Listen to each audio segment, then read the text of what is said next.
नमस्कार, आप देख रहे हैं किसका गढ़ छत्तीसगढ़ और मैं हूं आपके साथ प्रीति चौहान। छत्तीसगढ़ में चुनाव में बिगुल बज चुका है। अब से ठीक 7 तारीख को वहां पोल्स होंगे, इलेक्शंस हैं, विधानसभा चुनाव के वोट डाले जाएंगे। 17 तारीख को भी दूसरा चरण होगा। पहला चरण 7 तारीख को है और ऐसे में बीजेपी और कांग्रेस के बीच सीधा सीधा मुकाबला है। बीजेपी जहां सत्ता में वापसी के लिए कड़ी मेहनत कर रही है, वहीं कांग्रेस सत्ता बरकरार रखने के लिए एड़ी चोटी का जोर लगा रही है। इसी कड़ी में सत्ता की होड़ में अमित शाह ने घोषणा पत्र जारी किया। घोषणा पत्र के जरिए बीजेपी ने सभी वर्गों को साधने की कोशिश की। घोषणा पत्र का नाम मोदी की गारंटी दिया गया। इसके साथ ही सबकी नजर अब कांग्रेस की घोषणा पत्र पर है, जिस पर कांग्रेस ने तंज कसते हुए कहा है कि बीजेपी ने जुमला पत्र जारी किया है। बीजेपी का घोषणा पत्र 0 सन्नाटा है। बीजेपी का घोषणा पत्र फ्लॉप है। इसी के साथ छत्तीसगढ़ के रण में आम आदमी पार्टी की एंट्री से चुनाव और दिलचस्प हो गया है। दिल्ली के मुख्यमंत्री अरविंद केजरीवाल और पंजाब के मुख्यमंत्री भगवंत मान ने चुनावी रैली की और साथ ही आज हम इसी मुद्दे पर बातचीत करेंगे। छत्तीसगढ़ का मुद्दा क्या है जानेंगे। 7 नवंबर को पहले चरण में 20 सीटों पर मतदान होने हैं, जबकि दूसरे चरण के लिए 70 सीटों पर वोटिंग होगी। दोनों ही चरणों के परिणाम 3 दिसंबर को आएंगे। क्या कुछ कहता है चुनावी समीकरण, एक बार सबसे पहले आपको आज क्या कुछ हुआ है छत्तीसगढ़ में वो सुनवाएंगे, उसके बाद फिर डिबेट में आगे। चुनाव घोषणा पत्र सिर्फ घोषणा पत्र नहीं होता है, हमारे लिए संकल्प पत्र होता है। कोई विवाद के बगैर ऐसे ही एक संकल्प की परिपूर्ति करते हुए हमने छत्तीसगढ़ राज्य की स्थापना की थी और छत्तीसगढ़ राज्य की स्थापना का उद्देश्य जो था वो एक प्रकार से विकास से महरूम रह गए ये पूरे क्षेत्र को एक नया राज्य बनाकर विकास की मुख्यधारा में सम्मिलित करना था। छत्तीसगढ़ की स्थापना के कुछ ही समय के बाद हमें छत्तीसगढ़ के लिए काम करने का मौका मिला। 15 साल तक रमन सिंह जी के नेतृत्व में छत्तीसगढ़ में भारतीय जनता पार्टी की सरकार चली और ये 15 साल छत्तीसगढ़ को बीमारू राज्य से एक अच्छे राज्य में तब्दील करने वाले 15 साल रहे। भारतीय जनता पार्टी पहले जो वादा किया था किसानों से, आदिवासियों से, युवाओं से, महिलाओं से, वो तो कभी पूरा नहीं हुआ। 2300 रुपया देने की बात उन्होंने कही थी, दिया नहीं। 300 रुपया प्रति क्विंटल बोनस देने 5 साल तक देंगे, वो हुआ नहीं। किसानों को बीमा सुविधा उपलब्ध कराया जाएगा। कृषकों के लिए फसल बीमा गारंटी योजना लागू की जाएगी। किसी प्रकार की गारंटी योजना इन्होंने लागू नहीं की। गांव में चारागाह की भूमि संरक्षित करने हेतु राज्य में गोचर भूमि विकास बोर्ड का गठन किया जाएगा। वो बोर्ड कभी 15 साल में गठन हुआ नहीं।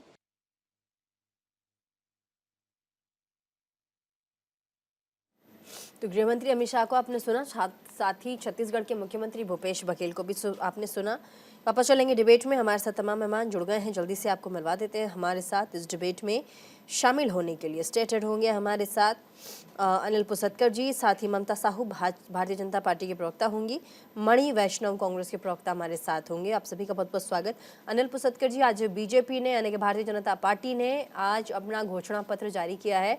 क्या लग रहा है आपको, ये घोषणा पत्र छत्तीसगढ़ वासियों को कितना लुभा पाएगी? घोषणा पत्र भाजपा का, वो भाजपा के लिए कह सकते हैं कि मास्टर स्ट्रोक थी और अभी तक जो कांग्रेस की ओर से घोषणाएं होती रही, चाहे राहुल गांधी है, चाहे प्रियंका गांधी है, उन्होंने अब तक 17 घोषणाएं कर चुके हैं। तो घोषणा पत्र आने के पहले ही घोषणा हो चुकी थी 17 और कांग्रेस उस मामले में लीड ले रही थी। बीजेपी के पास कुछ था नहीं कहने को, लेकिन आज जो उन्होंने जो घोषणा पत्र लाया है वो बहुत महत्वपूर्ण है। उन्होंने सभी समाज के सभी वर्गों को इसमें समाहित किया है। 45 पेज का घोषणा पत्र है जिसे संकल्प पत्र कह रहे हैं। वो संकल्प पत्र में 20 जो है मोदी की गारंटियां हैं। 20 मोदी की गारंटियां के अलावा 188 वादे हैं। ठीक है, सबसे महत्वपूर्ण जो है उसमें जो वादा है, जो गारंटी है मोदी का, वो है 3100 रुपए प्रति क्विंटल धान खरीदी का। उसके अलावा जो है उन्होंने प्रति एकड़ 20 की जगह 21 क्विंटल धान खरीदने की गारंटी दी है। तो अभी तक जो है राहुल गांधी ने जो एक घोषणा की थी, उन्होंने कहा था कि हम 3000 रुपए प्रति क्विंटल खरीदेंगे और 20 टन खरीदेंगे। भूपेश बघेल भी 20 टन की बात कर रहे थे, इन्होंने 21 टन कर दिया उसको प्रति एकड़, और उसके अलावा 3000 की जगह इन्होंने 3100 रुपए की घोषणा की। तेंदुपत्ता वनोपज के मामले में भी उन्होंने बोनस जो है 4000 राहुल गांधी ने घोषणा की थी, इन्होंने 4500 रुपए कर दिए। वनोपज का मूल्य भी बढ़ा दिया, 2500 कर दिया है। तो कोई ऐसा इन्होंने मौका छोड़ा नहीं है। महिलाओं के लिए अलग घोषणा कर दी है कि जो बीपीएल की जो कन्या होंगी बीपीएल में, उनके लिए 1.5 लाख रुपए का जो है आश्वासन गारंटी की बात कर रहे हैं। महिलाओं के लिए, विवाहित महिलाओं के लिए 12,000 रुपए प्रति वर्ष देने की बात कर रहे हैं।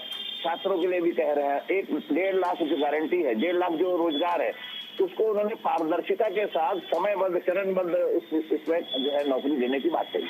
तो अब सवाल ये उठता है कि कांग्रेस जो अब तक घोषणाओं के मामले में बहुत आगे थी, तो ऐसा लगता है कि बीजेपी ने उन सारी घोषणाओं का अध्ययन करने के बाद उसका काट निकाल के उनसे बढ़ा चढ़ा के एक घोषणा दी है। माने आप कह सकते हो कि तेरी रेवड़ी से मेरी रेवड़ी बड़ी, तेरी रेवड़ी से मेरी रेवड़ी बड़ी, यही खींचतान दोनों ही पार्टियों के बीच। भारतीय जनता पार्टी की प्रवक्ता हमारे साथ ममता साहू। तेरी रेवड़ी से मेरी रेवड़ी बड़ी है। कांग्रेस जो रेवड़ी बांटेगी घोषणा पत्र से, उस होने वाले रेवड़ी से आपकी रेवड़ी सबसे अच्छी क्यों है? अभी जैसा कि कहा है हमारे साथ अनिल पुसतकर जी ने, आपका घोषणा पत्र लोक लुभावन और इस पे भरोसा करे जनता, ऐसा क्या है इसमें, और क्या आने वाले टाइम में इस चुनाव में बीजेपी छत्तीसगढ़ की जनता को देगी?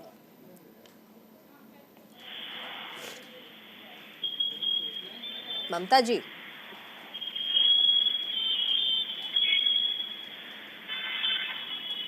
ममता साहू, आपको मेरी आवाज आ रही है? हाँ, थोड़ा तेज बोलिए जी। एक बार मैम आप रिपीट करेंगे जो बोले थे, डिस्कनेक्ट हो गया था। बीजेपी के घोषणा पत्र को कैसे देखती है?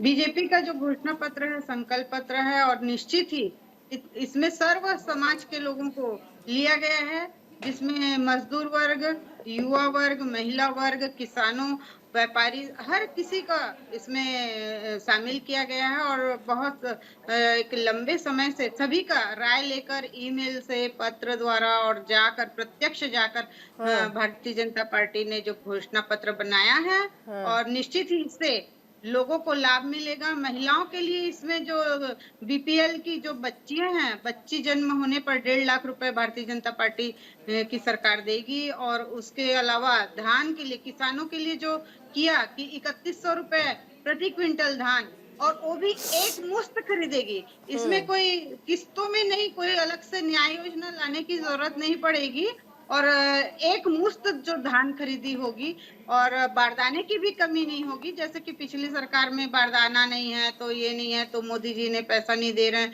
ये रोने वाली कोई बात नहीं होगी। और बहुत ही अच्छे तरीके से आपका घोषणा पत्र कांग्रेस के घोषणा पत्र को कैसे हल्का साबित करेगी? कितनी भारी पड़ेगी आपका, जो आज अमित शाह जी ने घोषणा पत्र में तमाम चीजें कही हैं? आऊंगी मैं इस पे, ठीक है। कांग्रेस की जो हमारे साथ प्रवक्ता है उनके पास हम चलेंगे। बीजेपी के घोषणा पत्र को आप कैसे देखते हैं? आप अपोजिशन में हैं, आपकी सरकार है छत्तीसगढ़ में, बीजेपी भी कोई कोर कसर नहीं छोड़ना चाहती है। तमाम एलिगेशंस आप पे लगा रही कि सरकार में है, लेकिन विकास कितना हुआ है पूरे राज्य का आप लोग देख लीजिए। ऐसे में तमाम उन वादों को, जैसा कि अनिल पुसतकर जी ने भी कहा है कि पूरा जैसे बोलते हैं ना कि छन्नी से छान कर तमाम पार्टियों को देखकर कि वो अपने घोषणा पत्र में क्या डाल रहे हैं, कौन सी रेवड़ी ज्यादा अच्छी है, कौन सी नहीं, छान कर उन्होंने अपने घोषणा पत्र में शामिल किया है। कैसे देखते हैं आप? देखिए, सबसे पहले जो आप रेवड़ी शब्द का इस्तेमाल करते हैं, इस रेवड़ी शब्द की उत्पत्ति जो है भारतीय जनता पार्टी के नेताओं की मुंह से हुई। घोषणाओं को ये रेवड़ी कहा करते थे, अब जो है ये रेवड़ी नहीं रह गई है, अब ये घोषणाएं बन गई है, भारतीय जनता पार्टी की गारंटी बन गई है। अनिल जी सुन रहे हैं? भारतीय जनता पार्टी। अच्छा, अनिल जी सुन रहे हैं, हाँ बोलिए।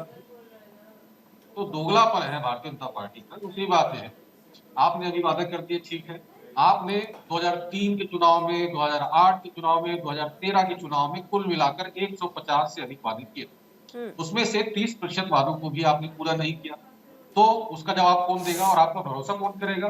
तो देखिए, घोषणा करना एक अलग बात है, लेकिन भरोसा कहां से लाएंगे आप? आपके ऊपर जनता भरोसा कहां करेगी?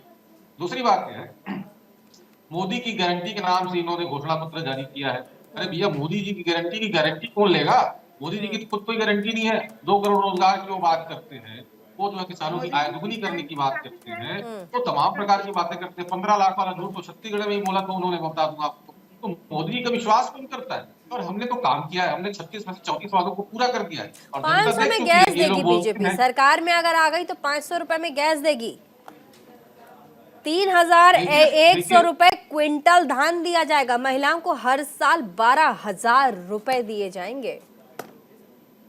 देखिए, ये अगर कहते हैं कि महिलाओं को हम 1 लाख रुपए हर महीने देंगे, ये अगर कहते हैं कि हम 40,000 रुपए प्रति क्विंटल धान खरीदी करेंगे, ये अगर बोलते कि हम 4-4 सिलेंडर मुफ्त में देंगे, तब भी जनता इनके ऊपर भरोसा नहीं करती। इतना ज्यादा अविश्वास है इनके प्रति, इतना ज्यादा अविश्वसनीय चेहरा हो चुका है भारतीय जनता पार्टी का। 15 साल खूब चला है भरोसा यात्रा आप लोग निकाल रहे हैं। सत्ता में 2 बार से आप लोग हैं। भरोसा यात्रा आप लोगों, भरोसा यात्रा की जरूरत आप लोगों को पड़ रही है। 500 रुपए में गैस आज की महंगाई में अगर किसी को दिया जाए तो मुझे लगता है कि लोगों को बस एक ही चीज, ये राजनीति किसी को समझ में नहीं आती है मणि वैष्णव जी। वो देखते हैं कौन क्या हमें सस्ती मिल रही है, 10 रुपया भी कम मिल रहा है तो उनको प्रॉफिट है। ये आप सोचिए, ये मैं एक मध्यम वर्गीय परिवार को देखकर सोचकर समझकर बोल रही हूँ। मेरे बातों से इत्तेफाक रखेंगे अनिल पुसतकर जी? मैं ठीक कह रही हूँ अनिल जी? बिल्कुल बिल्कुल बिल्कुल बिल्कुल, इसमें कोई शक नहीं है कि जो है आम आदमी जो है वो ये देखता है कि उसको क्या मिल रहा है। अभी कांग्रेस का घोषणा पत्र आने वाला है, हो सकता है वो रिवाइज हो जाए, 3100 की जगह 3200 हो जाए। आप जो मणि कह रहे थे कि 15 साल में रमन सिंह सरकार ने वादे पूरे नहीं किए, तो उसका तो जवाब जनता ने दे दिया।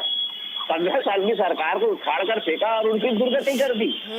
ऐसी दुर्गति भाजपा की कहीं भी नहीं हुई जैसी पिछली सरकार में, पिछले चुनाव में हुई थी। तो गलत काम, गलत वादे, झूठे वादे, उसका तो हिसाब जनता करती है। अब आपके वादे का हिसाब करने का समय अब जनता इस चुनाव में वो उसका जवाब देगी। अगर मोदी की गारंटी या मोदी पर भरोसा नहीं है तो आप भी तो वही कर रहे हैं। 3,000 रुपए किसान कर रहे हैं।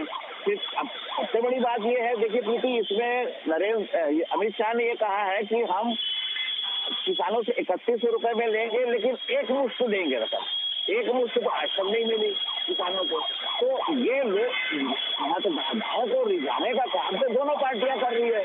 सिर्फ दोनों पार्टियां, कांग्रेस और बीजेपी नहीं है, इसमें आम आदमी पार्टी भी शामिल है। आम आदमी पार्टी के मुख्यमंत्री अरविंद केजरीवाल ने तो यहाँ आते ही सबसे पहले कहा था कि हमारी 10 गारंटियां हम दे रहे हैं, बिजली मुफ्त देंगे, शिक्षा मुफ्त देंगे, स्वास्थ्य मुफ्त देंगे। तो ये तो मैंने जो रेवड़ी शब्द कहा वो भाजपा का हो या किसी का भी हो, लेकिन बात तो सभी यही कर रहे हैं। अरविंद केजरीवाल ने जो है बस्तर में जाके कह दिया कि हमारी सरकार आएगी, हम 10 दिन में पेशा कानून लागू कर देंगे, जल जंगल जमीन आदिवासी का है वो ग्राम पंचायत के जरिए अपना ले लेगा। तो गारंटी तो बसपा भी दे रही है, गारंटी सपा भी दे रही है, गारंटी तो निर्दलीय भी दे रहे हैं। जो जिस चुनाव से जिस जगह से लड़ रहे हैं वो बोलते हैं कि मेरी गारंटी है। तो देखिए, हर कोई जो है अपने वोटर को लुभाने के लिए उसको ये वादे करने ही पड़ेंगे, क्योंकि अब जो है चुनाव में कोई एक पार्टी वादा करती है ऐसा नहीं है, कोई एक पार्टी रेवड़ी बांटती है ऐसा नहीं है, सभी के लिए ये नियम है। तो मणि, जो मैंने जो मेरी रेवड़ी से तेरी रेवड़ी बड़ी कहा, तो उन्होंने आपके जो प्रियंका गांधी ने कहा 500 रुपए हम सब्सिडी देंगे सिलेंडर में, इन्होंने 500 रुपए कर दिया। आपने कहा 3,000, राहुल गांधी ने कहा 3,000 में हम धान खरीदेंगे, इन्होंने 3100 कर दिया। तो ये तो अब आपका घोषणा पत्र आना है, हो सकता है उसमें 3200 हो जाए। तो देखिए प्रीति, इसमें जनता मिलाकर फायदा जनता को है कि कोई भी सरकार आए जिस तरह की ताबड़तोड़ हवा दौड़ी में कम से कम उन्हें कम से कम पैसे में चीजें मिलेंगी। हाँ, क्या कह रहे हैं आप? गरीबों की दिवाली अच्छी हो जाएगी। हाँ, गरीबों की दिवाली अच्छी हो जाएगी। ममता साहब बोलिए। जी, यहाँ महिलाओं को जो दिया जा रहा है, जो महतारी बंधन योजना के तहत विवाहित महिलाओं को 12,000 रुपए दिया जा रहा है। गरीब बच्चियों के जन्म पर तो मतलब बेटी बचाओ बेटी पढ़ाओ योजना भी चली और हमेशा से भारतीय जनता पार्टी महिलाओं के हक में रही और इसीलिए 1.5 लाख रुपए बेटी के जन्म होने पर दिया जाएगा। और उसी तरह कॉलेज जाने के लिए ट्रेवल अलाउंस जो दिया जाएगा, इन्वेस्टमेंट के लिए दिया जाएगा, इन्वेस्टमेंट के लिए एनुअल ग्लोबल मीट होगा। तो ये सारा चीज जो है भारतीय जनता पार्टी ने बहुत सोच समझ कर दिया और विकास को देख के किया। जैसे कि भाई साहब बोल रहे थे कि भरोसा नहीं है, तो बता भरोसे के लिए इनको जरूरत पड़ेगी और हमारे लिए मोदी जी की गारंटी काफी है। छत्तीसगढ़ वासियों को मोदी जी पे, पूरा छत्तीसगढ़ ही नहीं अब तो पूरे देश को मोदी जी की गारंटी पे बहुत ज्यादा भरोसा है। इनके जो ऊपर जो हैं ऊपर हेड में जो भी हैं, माननीय गांधी जी हैं, जो भी हैं, तो उनसे बेटर आप देखेंगे कि मोदी जी की गारंटी को सभी लोग, पूरे देश सर्वमान्य नेता है मोदी जी और उनकी गारंटी सबसे बड़ी गारंटी है और मोदी जी ही गारंटी सर्वमान्य नेता है प्रधानमंत्री नरेंद्र मोदी और अगर किसी घोषणा पत्र में प्रधानमंत्री की गारंटी का नाम जुड़ रहा है तो इससे जनता क्यों ना जुड़े। सीधा अगर प्रधानमंत्री जनता को गारंटी दे रहे हैं कि आप अगर हमें जिताते हैं, आप अगर हमें जिताकर सत्ता में लाते हैं तो ये एक प्रधानमंत्री की गारंटी है कि हम जिन योजनाओं को अपने घोषणा पत्र में शामिल कर रहे हैं वो आपके दरवाजे पर होगा। क्योंकि इस गारंटी में प्रधानमंत्री का नाम शामिल है तो ये ज़रूर होगा और जनता इस पर मुझे लगता है ज़्यादा भरोसा करेगी।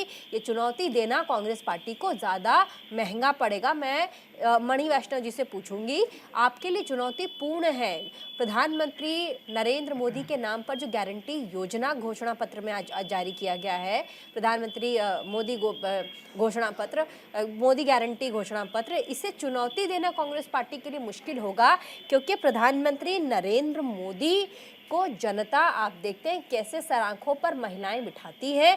कई कारण हैं जिसकी वजह से अब इन योजनाओं में अगर मोदी जी का नाम शामिल है तो ये गारंटी देने की बात है कि हम ये करेंगे, गारंटी जुड़ा है। चुनौतीपूर्ण होगा। मणि वैष्णव जी थोड़ा समझिए, थोड़ा सोचिए मैं क्या कह रही हूँ। देखिए, मोदी जी की गारंटी के नाम पर अगर घोषणा पत्र जारी नहीं हुआ रहता तो हमें ज्यादा नुकसान। मोदी जी की गारंटी के नाम पर जो जारी हुआ है घोषणा पत्र, उससे हमें फायदा है क्योंकि जनता अप्रासंगिक मान चुकी है मोदी जी के चेहरे को, उनकी गारंटी को मानता नहीं है। इतना झूठ बोलते हैं वो, 2 लाख रोजगार, 2 किसानों की आय दुगनी, दुनिया सारी बातें जो कर चुके हैं वो, और कुछ भी नहीं किया उन्होंने। तो मोदी जी के चेहरे पर, मोदी जी की गारंटी पर जो घोषणा पत्र जारी हुआ है, इससे हमें फायदा है, नुकसान नहीं है। ये अब तय हो चुका है कि जो घोषणा पत्र मोदी की गारंटी के नाम पे जो जारी हुआ है ये होना ही नहीं है। मोदी जी ने जारी किया, मोदी के नाम पे जारी हुआ मतलब ये होना ही नहीं है, जनता समझ गई तत्काल इसे। तो इससे तो हमें बल्कि नहीं, आप देखिए, नहीं, मैं आपकी बातों से इत्तेफाक नहीं रहती हूँ। बस्तर वाला इलाका जो आपका है, उस पूरे इलाके के इर्द गिर्द जितने इलाके हैं वहाँ तेंदू पत्ता से तमाम चीज़ें बनाई जाती हैं, चाहे वो बीड़ी हो या फिर इडली खाने वाला कटोरा। अब मुझसे पूछिए सर, अगर वहाँ ये कहा जाता है प्रधानमंत्री की गारंटी में कि तेंदू पत्ता संग्रहण को भी बीजेपी बढ़ाएगी और तेंदू पत्ता संग्रहण पर 5,500 रुपये प्रति बोरा देगी।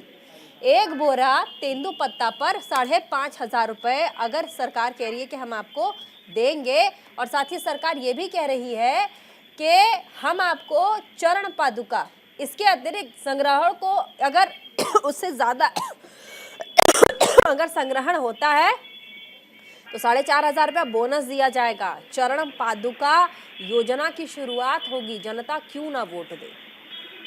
पादुका योजना इन्होंने पहले भी चलाई छत्तीसगढ़ में। एक बार एक 6 नंबर का चप्पल, एक 8 नंबर का चप्पल, इस प्रकार से चप्पल बांटा करते थे। तो इसका कोई फायदा होना नहीं है। जहां तक बात समर्थक मूल्य की तेंदू पत्ता की, तो 2500 समर्थक मूल्य मिला करता था भारतीय जनता पार्टी के शासनकाल। हमारी सरकार पर ही हमने तैयार कर दिया, 4,000 प्रति मानक बोरा समर्थन मूल्य है आज। तो भारतीय जनता पार्टी के चरित्र को अच्छी तरह जनता समझती है। वो 5,000 बोले, 10,000 बोले, उससे कोई फर्क नहीं पड़ रहा है।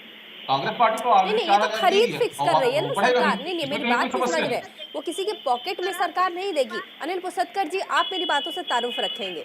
सरकार ये नहीं कह रही कि हम आपके पॉकेट में 5,500 रुपए देंगे या बोनस 4,500 रुपए देंगे। आप मेरी बात समझिए, सरकार ये कह रही है कि अगर आपने एक बोरा तेंदू पत्ता संग्रहित कर लिया कुछ बना के भी नहीं, बाई प्रोडक्ट्स की भी बात नहीं कर रही। वो कह रही कि आपको ना तो बीड़ी बनाना है, ना ही आपको कटोरी बनाना है, आप सिर्फ पत्ता संग्रह करके अगर बेचते हैं तो बेचने में भी 5,500 रुपए, सरकार 5,500 रुपए बोरा खरीदेगी। साथ ही अगर उस बोरे से ज्यादा तेंदुपत्ता आपके पास है तो 4,500 रुपए बोनस देगी। ये मास्टर स्ट्रोक है बस्तर और उसके आसपास के उन इलाकों के लिए जहां की जीविका तेंदुपत्ता पर निर्भर है। अनिल पुसतकर जी, प्रीति आप बिल्कुल ठीक कह रही हैं, लेकिन तेंदुपत्ता का जो है, जैसे मणि कह रहे थे, तेंदुपत्ता का जो एमएसपी है वो कांग्रेस ने ही बढ़ाया था। पिछली बार उन्होंने 4,000 रुपए किया था। अब 4,000 से इसको जो है मोदी की गारंटी में 5,500 कर दिया गया है। और बोनस जो है राहुल गांधी ने अभी 4,000 रुपए बोनस और उसके अतिरिक्त 10 रुपए पर बोरा जो है एक्स्ट्रा एमएसपी देने की बात कही थी। उससे इन्होंने जो है 500 रुपए और बढ़ा दिया, 4,000 की जगह 4500 रुपए कर दिया। अब बस्तर के आदिवासी को या बस्तर का आदिवासी हो, आम मतदाता हो, उसको तो 4,000 जो देगा वो अच्छा लगा, तो कांग्रेस की सरकार आई। अब 4,500 ये दे रहे हैं तो अब वो बीजेपी की तरफ जाएगा। अगर और ज्यादा अगर कांग्रेस देती तो उनकी तरफ जाएगा। हाँ, एक बात जरूर जो मणि वैष्णव कह रहे हैं कि कांग्रेस को मोदी की गारंटी से या मोदी के चेहरे से फायदा होगा, तो वो कितना फायदा होगा इस समय बताएगा। लेकिन मोदी जो है वो भाजपा के लिए जरूर मजबूरी बन गई है कि यहाँ पे ऐसा कोई सर्वमान्य नेता नहीं है जिसकी गारंटी पर जनता भरोसा करे, इसलिए मोदी को उन्होंने यूज किया। हाँ। और दूसरी बात यह है कि पिछले विधानसभा चुनाव में जिस रमन सिंह की सरकार को फाड़ फेंका था जनता ने, 6 महीने बाद ही जब चुनाव हुए लोकसभा के, तो मोदी को भर के झोली भर के वोट दिया। रायपुर राजधानी में कभी भी बड़े बिल्कुल सही कह रहे हैं अनिल, लड़े, श्यामचंद्र लड़े, ये गणित और समीकरण बदल भी सकता है। बंगाल का चुनाव भी हो, मुझे लग रहा है कि छत्तीसगढ़ का चुनाव कहीं बंगाल के चुनाव में ना डाइवर्ट हो जाए। लग रहा था कि बीजेपी जीतेगी लेकिन जीत गई टीएमसी। यहाँ लग रहा है कि कांग्रेस पार्टी जीतेगी, कहीं जीत ना जाए बीजेपी। तो चलिए इसी पर आज समाप्त करेंगे। तमाम मेहमानों का बहुत बहुत शुक्रिया और देखेंगे कि छत्तीसगढ़ में ये जो चुनावी माहौल है जो कि बहुत दिलचस्प हो गया है, इससे किस पार्टी को ज्यादा फायदा होगा, कौन सी पार्टी सत्ता पर काबिज होगी। छोटे से ब्रेक के लिए रुक रहे हैं, मजा आएगा, देखते रहिए न्यूज़ इंडिया।